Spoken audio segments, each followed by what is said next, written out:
안녕하세요. 외도썰변 김주미 변호사입니다. 배우자가 외도를 하고 있다는 사실을 알게 됐을 때 그 충격은 이루 말할 수가 없죠. 눈앞이 캄캄해지고 아무것도 생각나지 않아서 도대체 앞으로 어떻게 해야 할지 아무것도 판단하기가 어렵습니다. 오늘은 이렇게 배우자의 외도를 확인했을 때 어떤 결정을 하는 것이 좋은가에 대해서 얘기해보고자 합니다. 바람피운 배우자를 당장 집에서 내쫓고 상간집으로 찾아가서 욕이라도 한 바가지 하고 싶은 마음은 모든 분들이 다 똑같을 겁니다. 하지만 누구와 상의하기도 힘든 이 외로운 싸움을 어떻게 현명하게 헤쳐나가느냐가 미래를 결정하기 때문에 감정적으로 행동하기보다는 더욱 냉철하게 심사숙고해서 행동을 해야 합니다. 자, 그럼 배우자의 이 불륜, 어떤 과정을 통해서 어떻게 해결을 해야 할지 한번 차분하게 정의를 해보겠습니다. 배우자의 외도는 민법이 정한 재판상 이혼 사유에 해당합니다. 특히 배우자의 외도로 인한 이혼 청구는 외도 사실을 안 날로부터 6개월 이내에 할 수 있습니다. 내가 과연 이혼을 할 것인가를 고민할 수 있는 6개월의 시간이 주어지는 거죠. 그러면 이 기간 동안 내가 할 수 있는 법적 조치는 뭘까요? 일단 이혼 소송은 하지 않고 상간자에 대해서만 위자료 청구를 하는 게 가능합니다.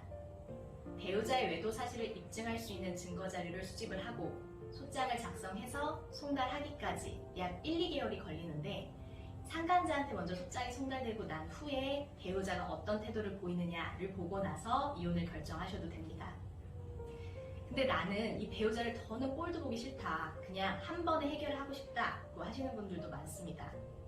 이때는 배우자한테 이혼 청구를 하면서 동시에 상간자에 대한 위조료 청구까지 같이 진행하실 수 있습니다. 혼인 파탄의 책임이 있는 이 배우자와 상간자 두 사람을 각각 피고 1, 피고 2로 지정을 해서 소송을 진행하게 됩니다. 이렇게 되면 상간자에 대해서만 위자료를 청구할 때보다 더 많은 액수의 위자료를 인정받을 수가 있습니다. 이혼을 하는 방법에 있어서도 선택이 가능한데요. 협의 이혼이 되지 않으면 재판상 이혼 청구로 가게 되지만 비용과 시간을 절약을 하고 싶다. 그러면 재판으로 가기 전에 이혼 조정 신청을 하실 수가 있습니다. 이혼 조정을 하게 되면 소송에 들어가는 비용을 훨씬 줄이고 시간도 더 단축이 되기 때문에 훨씬 더 효율적으로 진행을 하실 수가 있습니다. 또 조정이 불성립되더라도 다시 소송으로 진행을 할 수가 있기 때문에 아무래도 심적인 부담이 좀 덜할 수가 있죠. 이혼, 재산 분할, 위자료, 그리고 양육권 및 양육비 등에 관한 조정이 성립이 되면 판결과 동일한 효과를 얻을 수가 있기 때문에 빠르고 합리적인 이혼이 될 수가 있습니다. 이혼 조정이 성립한 후에 다시 상간자에 대해서 위자료 청구를 하는 것도 가능합니다. 상간자에 대한 소송은 불법행위 손해배상 책임이기 때문에 안 날로부터 3년, 사실이 있은 날로부터 10년 이내에 언제든지 명확한 증거가 있으면 청구가 가능합니다. 자, 그러면 한번 정리를 해볼게요.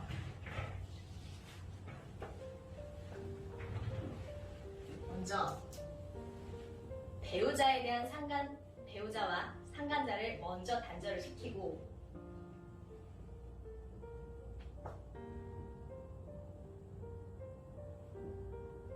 그러고 나서 배우자의 태도를 보고 나서 이혼을 결정하겠다 하면 이 상간자 위자료 청구 소송을 먼저 하시면 됩니다. 근데 이 배우자가 아예 그냥 보고 싶지 않다, 헤어지겠다 한다면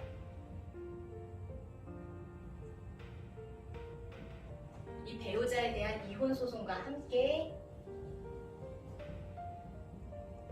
상간자에 대한 위자료 청구 소송을 같이 진행을 하시면 됩니다. 근데 이 배우자랑 이혼 소송하는 게 너무 길어진다, 좀 더 빨리 적은 비용으로 헤어지고 싶다고 한다면 이 배우자에 대해서 소송인 대신 조정 신청을 먼저 하고 나서 그와 동시에 또는 그 다음에 상간자에 대한 위자료 청구를 진행을 하시면 됩니다.